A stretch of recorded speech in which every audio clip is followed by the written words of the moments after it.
ఉదయాన్నే నిద్ర లేవగానే ఈ శ్లోకం చదవండి. మీ జీవితం మారిపోతుంది. ఉదయం నిద్ర లేవగానే మనం మొదట ఏం చేస్తాము? ఫోన్ చూస్తాం, లేదా అలసటగా మళ్ళీ పడుకుంటాం. కానీ మన పూర్వీకులు ఒక అద్భుతమైన అలవాటు చెప్పారు. మనం నిద్ర లేవగానే మన 2 అరచేతుల్ని చూసి కరాగ్రే వసతే లక్ష్మి, కరమధ్యే సరస్వతి, కరమూలే స్థితే గౌరీ. ఈ చిన్న శ్లోకం మన జీవితాన్ని మార్చే శక్తి కలిగి ఉంటుంది.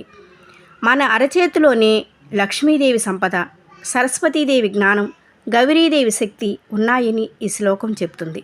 అంటే మన విజయం మన చేతిలోనే ఉన్నాయి. ప్రతిరోజు ఉదయం నిద్ర లేవగానే ఈ శ్లోకం చదవండి.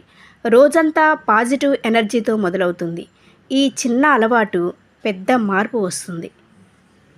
ఓం శ్రీ మాత్రే నమః. ఈ వీడియో నచ్చితే లైక్ చేయండి, షేర్ చేయండి, కామెంట్ చేయండి. మరిన్ని కథల కోసం మా ఛానల్ని సబ్స్క్రైబ్ చేయండి.